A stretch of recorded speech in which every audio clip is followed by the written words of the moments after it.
working to connect a region of over 600 million bridges between our lands.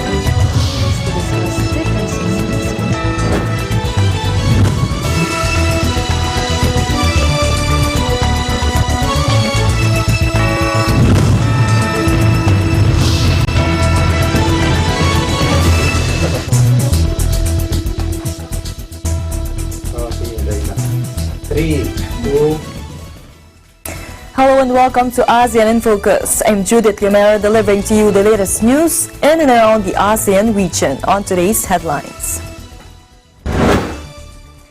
President Rodrigo Duterte on Saturday led the much-anticipated opening of the 30th edition of the Southeast Asian or SEA Games at the 50,000-seat Philippine Arena. The Armed Forces of the Philippines or AFP has alerted all of its Humanitarian Assistance Disaster Response or the HADR units to help in the government efforts to mitigate the effects of Typhoon Tisoy with the international name Kamuri. And Jade Rivera powers the Philippines to rout of Indonesia to open SEA Games floorball.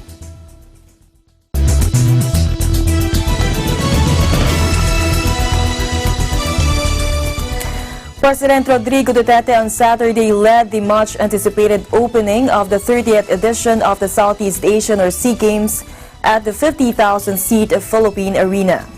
The Philippine Arena was packed with spectators from 11 participating nations. The formal opening showcased a performance that highlighted the beauty of a united Philippines and featured a strong thematic thread of inclusivity from complex warrior dances to the many struggles of the host country's marginalized sector. The audience witnessed the parade of around 8,750 athletes from Brunei, Cambodia, Indonesia, Laos, Malaysia, Myanmar, the Philippines, Thailand, Timor-Leste, Singapore, and Vietnam. The opening rites also showed the simultaneous lighting of the cauldron by Filipino boxing champions Emmanuel Pacquiao and Nesty Petesio at the New Clark City. The Philippines hosted this year's SEA Games for the fourth time. It also serves as host for the 1981, 1991, and 2005 editions of the biennial sports event.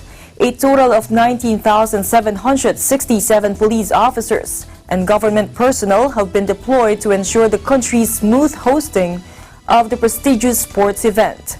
The 30th SEA Games will take place from November 30 to December 11. The newly built New Clark City Sports Hub in Capas, Tarlac, Subic, Zambales, Laguna, Batangas, Tagaytay, Imus, Cavite, and the newly renovated Rizal Memorial Sports Complex in Metro Manila. A total of 530 gold medals will be at stake in 56 sports in the regional sports meet.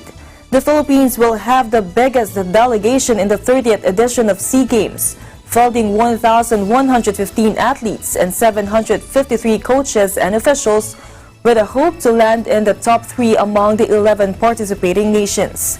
The President has sought the granting of additional incentives to Filipino athletes who will win medals in the 30th SEA Games on top of the cash bonanza provided by law, in a bid to encourage them to compete well. House Speaker Alan Peter Cayetano, chair of the Philippine Southeast Asian Games Organizing Committee, announced on Friday the free public viewing for the majority of the SEA Games sports events, except basketball, volleyball, and football. Asia's Nightingale, Lani Misalucha, led the signing of the Philippine national item, followed by a 4-part production, complete with song and dance and numbers performed by Filipino celebrities. Filipino-American rapper Alan Pineda Lindo, popularly known as Apple the App, along with musical artist Christian Bautista, Aisel Santos, Jed Madela, Casey Tandingan, Robert Senya, Ana Feji, Inigo Pascual, Elmo Magalona, and the TNT Boys performed a medley of songs, including the 2018 SEA Games theme song We Win as One. Broadway star Lea Salonga, the voice behind the SEA Games official theme song, missed the event due to a conflicting schedule. Dancers from the Ramon Obusan folkloric group, as well as student performers from different colleges and universities and nationwide, also entertained the crowd.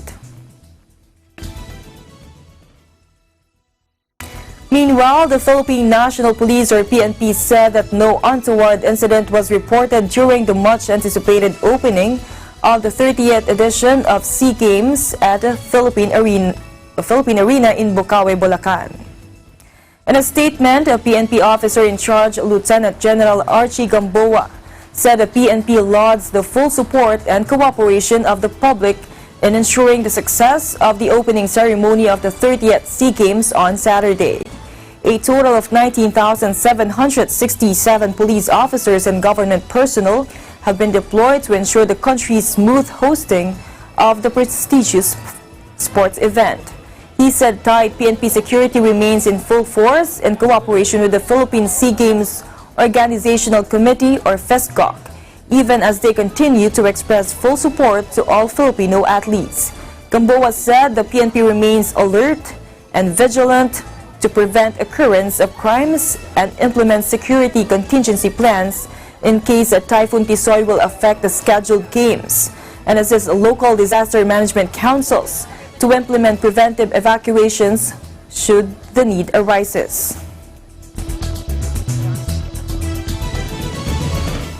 Costume changes, last-minute makeup touches, and air kisses. Dance sport made a flamboyant entrance on Sunday as the Southeast Asian Games got off a sparkling start in the Philippines.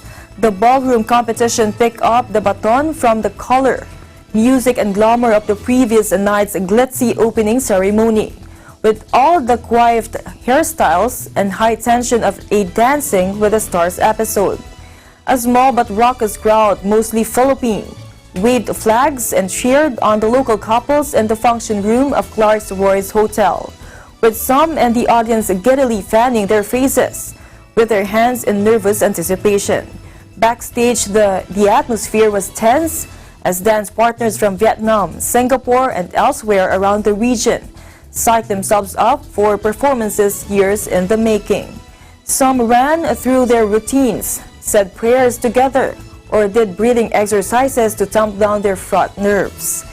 Wearing elaborate gowns in their national colors, the women dazzled in costume jewelry and customized nail varnish, while their male partners sported immaculate tuxedos with tails, shiny black shoes, and slick back hair. Once called through the stage curtain and into the spotlights, the couples twirled and shimmied across the dance floor as the capacity crowd roared, raising the roof when the Philippine couples trotted their stuff.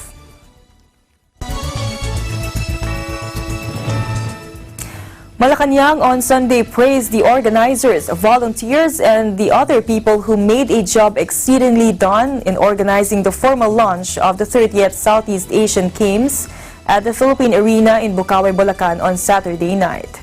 Duterte, along with thousands of Filipino spectators, swayed to the beat of the iconic song Manila by Filipino band Hot Dog, which was played during the parade of more than 1,000 Philippine athletes competing for the SEA Games. During the opening ceremony, FESGOC Chair and House Speaker Alan Peter Cayetano assured the 11 participating countries that we build as one, we work as one, we win as one.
Annyeong bonjour, konnichiwa, hello! Kumusta po sa lahat ng viewers namin dito sa Pilipinas?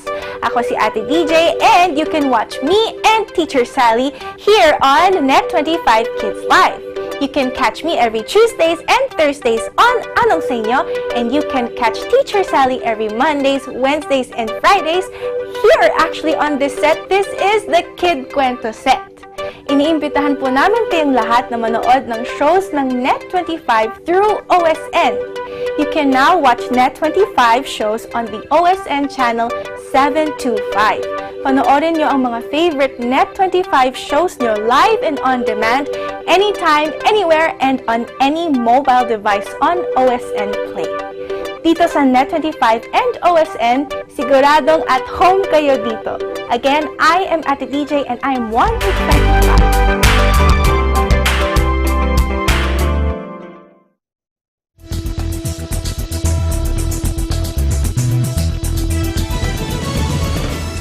Welcome back. Typhoon Tisoy, with international name Kamuri, maintained its strength while moving closer towards the Bicol region on Monday. In its 10 a.m. severe weather bulletin, the Philippine Atmospheric Geophysical and Astronomical Services Administration, or PAGASA, said Tisoy was last spotted 235 kilometers east of southeast of Virac, Catanduanes, or 250 kilometers east of Huban, Sorsogon. It is packing maximum sustained winds of up to 150 kilometers per hour near the center and gustiness of up to 185 kilometers per hour. Moving west at 25 kilometers per hour, Tisoy is expected to hit Catanduanes or Albay between Monday night and Tuesday morning. Tropical Cyclone Wind Signal, or TCW, as the number 3 is hoisted over Catanduanes, Camarines Sur, Albay, and Sorsogon. Burias Islands and southern portion of Camarines Norte, including Daet, San Vicente, San Lorenzo, Ruiz, Basud, and Mercedes. Signal number 2 is raised over Metro Manila, Bulacan, Bataan, Pampanga, Cavite, Batangas, Laguna, Rizal, Quezon, including Polillo Islands, Oriental Mindoro, Occidental Mindoro, Marinduque, Romblon, west of Camarines Norte, Masbate, including Ticao Island, eastern portion of Nueva Ecija, and southern Aurora. Signal number 1 is raised over Mountain Province, Ifugao, Benguet, Nueva Vizcaya, Ilocos Sur, La Union, Pangasinan, Quirino, west of Aurora, west of Nueva Ecija, Tarlac, Zambales, Calamian Islands, and southern Isabela. In Visayas, including Aklan, Capiz, Antique, Iloilo, Guimaras, Leyte, southern Leyte, northern portion of Negros Occidental, northern Cebu, and Metro Cebu. From Monday afternoon to Tuesday noon, frequent to continuous heavy to intense rains will pour over Bicol region, northern Samar, southern Quezon, and Marinduque. Occasional heavy rains over Romblon, Mindoro provinces, Samar, eastern Samar, and the rest of Calabarzon. Intermittent heavy rains over Metro Manila, Central Luzon, eastern portion of Cagayan and Isabela, and the rest of eastern Visayas.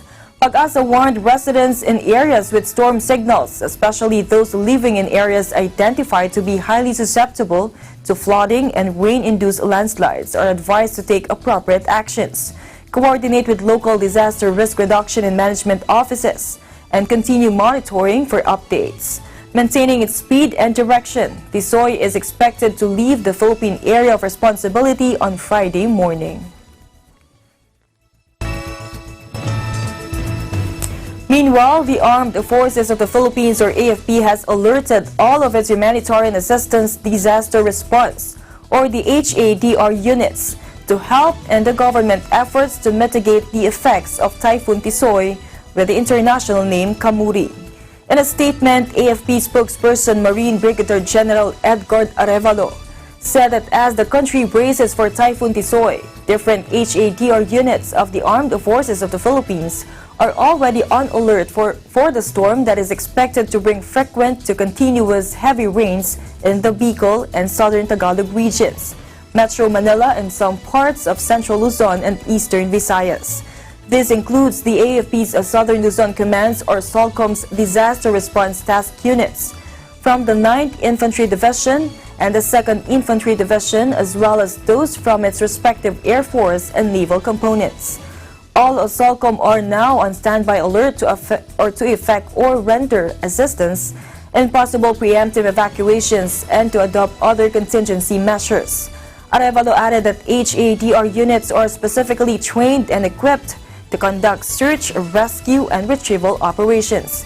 He added that AFP Chief of Staff General Noel Clement has activated the battle staff at the General Headquarters in Camp Aguinaldo, Quezon City to monitor how the typhoon will impact on the ground and to render immediate assistance as needed. Clement also ordered AFP units to coordinate closely with the national and regional offices of civil defense, the National Disaster Risk Reduction and Management Council, and local government to ensure forthwith responses whenever and wherever necessary. He also appealed to people in the areas that will be affected by Tisoy to evacuate when advised to do so before the onslaught of the typhoon, not at a time when the demands for assistance are high and the responders can only accommodate so many.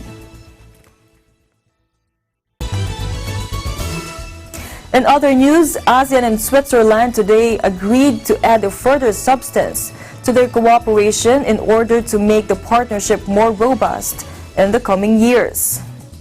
Meeting at the 4th ASEAN-Switzerland Joint Sectoral Cooperation Committee at the ASEAN Secretariat, both sides saw the vast potential to expand collaboration in areas such as cybersecurity, MSMEs development, addressing challenges of fourth industrial revolution tourism, public health, waste management, connectivity, narrowing of the development gap, promoting the rights and welfare of children, mine action, water resources management, and support for the ASEAN Smart Cities Network Initiative. The meeting also noted with satisfaction the progress made in ASEAN-Switzerland cooperation since conferment of the status of sectoral dialogue partner of ASEAN on Switzerland in July 2016. Both sides discussed extensively completed, ongoing, and planned projects and cooperative activities in implementing the ASEAN-Switzerland Practical Cooperation Areas 2017 to 2021. ASEAN and Switzerland reiterated that their commitment to effectively implementing the remaining measures under the ASEAN-Switzerland Practical Cooperation Areas.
Net25 is now available on OSN, the largest entertainment network in the Middle East and North Africa. Watch your favorite Net25 shows on OSN channel 725 same day as the Philippines. Net25 shows live and on demand Anytime, anywhere. on any mobile device on OSN Play.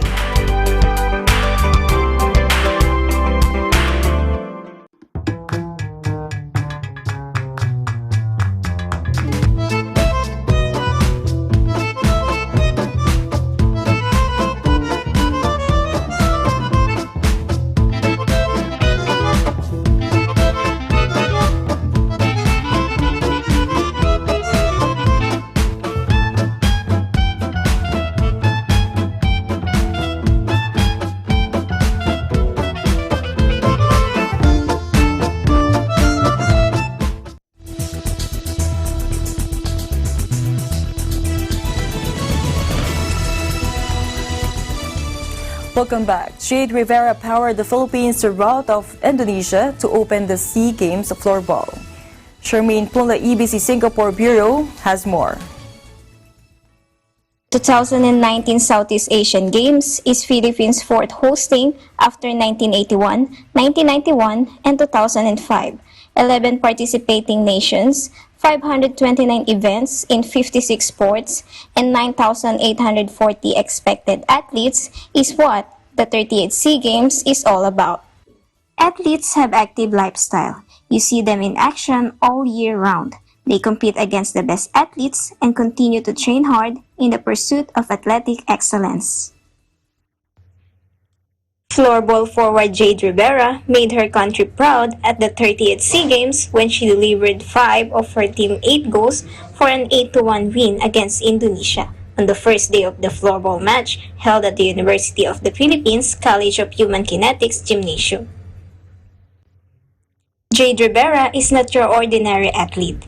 She had completed a degree in sports science and management at Nanyang Technological University in Singapore.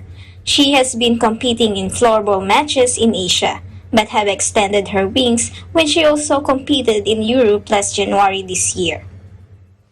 Floorball is one of the 12 sports that are making a debut at the 30th SEA Games. Playing this indoor game requires 5 players and a goalkeeper, similar to playing a floor hockey. Speed, endurance, and coordination are just some of the essential skills an athlete must possess in order to play this game successfully. Are athletes born or made? The question that has been around for a long time. Regardless of any studies to support this belief, athletes like Jade Rivera has a kind of dedication to succeed. She had lots of sacrifices to reach her dream. Her willpower and endurance drives her success. As the old saying goes, practice makes perfect. Reporting from Singapore, this is Charmaine Punla and I'm 1 with 25. And that is the latest news in the Southeast Asian nations. Stay updated about the ASEAN region. I'm Judith Tiamera and I'm 1 with 25.